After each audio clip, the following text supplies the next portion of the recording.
samping orangnya langsung. Baik Pak Anies, kita akan ada beberapa segmen untuk desak Anies. Kita langsung masuk ke segmen yang pertama. Segmen pertama adalah segmen di mana Anies sering dikaitkan dengan FPI.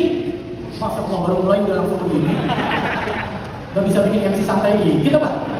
Tegang Pak Anies, tapi saya juga ikut tegang gitu. Saya ulang Pak Anies sering dikaitkan dengan FPI dan punya kedekatan dengan HRS. Apakah Pak Anies mendukung FPI? Silakan. Saya dekat dengan semua organisasi yang ada di Jakarta, baik yang berbasis agama Islam, Kristen, Hindu, dan semua saya jangkau. Dan ketika periode kampanye 2016-2017, saya mengunjungi tokoh-tokoh agama semua. Tetapi hanya kunjungan ke FPI yang menjadi berita yang luar biasa besar. Ketika saya bertemu dengan komunitas Katolik, komunitas Hindu, komunitas Buddha, itu tidak menjadi exposure yang besar. Yang kedua, ketika saya bertugas di Jakarta, saya mendukung semua organisasi yang memiliki legalitas dari pemerintah DKI Jakarta. Bukan saya pribadi, tapi gubernur. Tugas gubernur adalah berkomunikasi dengan semua, memfasilitasi dengan semua, dan harus menerapkan prinsip kesetaraan di dalam membuat kebijakan. Tidak berat sebelah untuk semua kelompok, baik agama, etnis, suku. Itu jawaban saya. Terima kasih.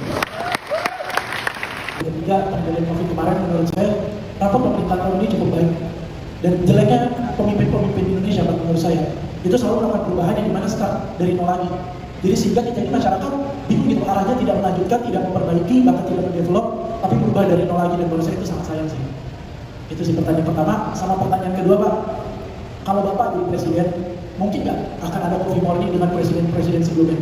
Karena saya lihat ini jeleknya di Indonesia juga, setiap presiden terpilih, ketika dia sudah selesai jadi presiden ya, dia mementingkan politik masing-masing, tapi tidak mementingkan negara. Itu di Indonesia.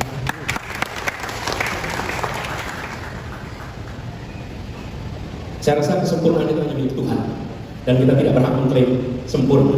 Akan selalu ada ruang untuk perbaikan, perubahan. Dan jawaban paling sederhana adalah sektor-sektor yang sangat mendasar kepada kebutuhan publik, itulah agenda perubahan yang paling utama. Di mana? Sektor pertanian, sektor peternakan, sektor perkebunan, sektor perikanan. Di empat itu, sampai dengan hari ini pupuk terus-menerus menjadi masalah. Harga pangan di rumah-rumah masih terus mahal. Bicara tentang peternakan menengah kecil berguguran, berjatuhan. Bicara tentang perikanan, tanya kepada para nelayan, bagaimana kondisi hidupnya? Berat sekali. Bicara tentang perkebunan, sama. Tata niaga di sana belum tersentuh. Bila kita ingin harga yang mahal dan tetap mahal, kebutuhan pokok yang tetap tertinggi, kemudian pasokan tertinggi, maka tidak ada perubahan. Tapi bila itu yang lebih murah, maka izinkan kami melakukan perubahan untuk aspek itu. Coffee morning, tentu saja sangat terbuka, sangat memungkinkan, dan itu harus dikerjakan. Yang penting yang mau diundang datang. Kadang-kadang sering problemnya bukan pada pengundang, problemnya ada pada yang diundang. Karena itu kami berharap nanti setelah selesai, presiden yang sudah selesai mengabdi berkenan untuk hadir dalam undangan presiden yang berikutnya. Terima kasih. Saran dari saya Pak, selain presiden Republik Indonesia juga coffee morning juga dengan presiden FIFA Pak. Untuk mengklarifikasi semua polemik yang terjadi. Kalau FIFA sih malah friendly ya tadi. Iya, friendly. Nanti kita undang ketua PSSI juga. Si paling berani. Wakil. Oke, berikutnya. Saya Rentas, ada kalau tadi satu tapi saya izin tiga Pak Anies. Satu. Yang pertama ini soal begini. Pak Anies tidak memiliki partai politik, tidak memiliki organisasi massa yang cukup besar, dan tidak memiliki kapital yang cukup.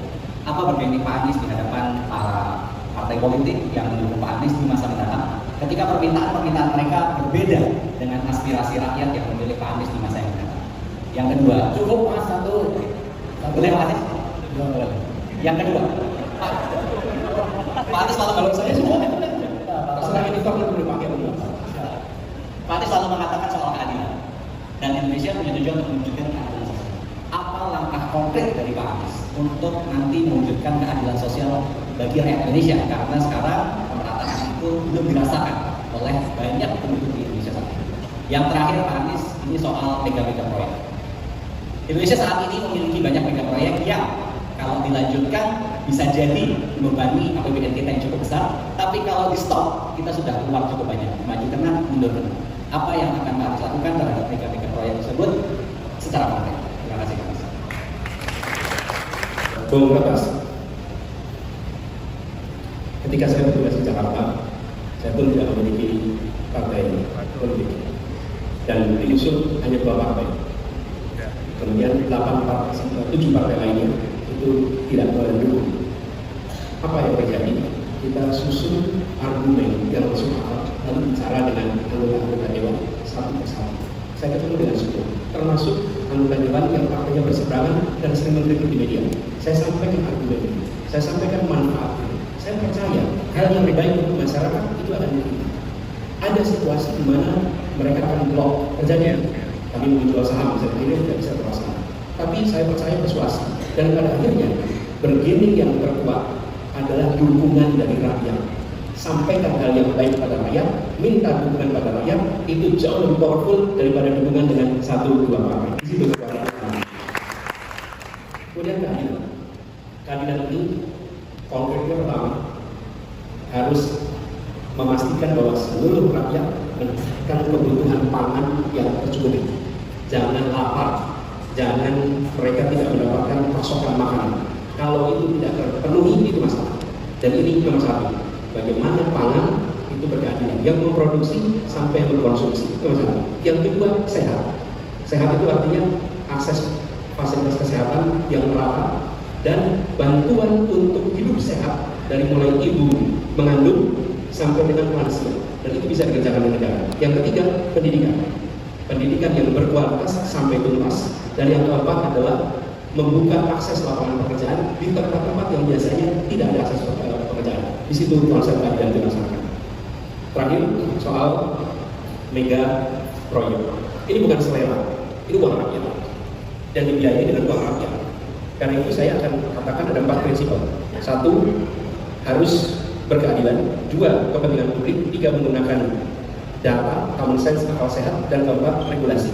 Maka yang saya akan kerjakan adalah meminta asesmen objektif dengan 4 prinsip itu di tiap-tiap hal yang dianggap problematik. Kalau tidak problematik, jalan terus. Tapi bila dianggap problematik, lakukan asesmen, lalu laporkan kepada publik. Jadi bukan selera seorang presiden terpilih atau selera seorang menteri yang baru ditunjuk, tapi ini dikerjakan oleh tim yang transparan, laporkan kepada publik, apa solusinya, bahas dengan publik, sehingga ketika itu dijadikan keputusan, maka publik tahu bahwa uangnya tidak sia-sia. Begitu, kami. Oke, cukup ya. Kalau Bapak dari sekian banyak orang yang menanya. Gimana kalau bilang teman-teman gimana? Lanjut, paling lanjut Bun. Teman-teman di kota nih, tak dulu dong. Ada batas saya bayar, kita sudah lupa acara desak Anies pada malam hari ini bertepatan untuk kita semua.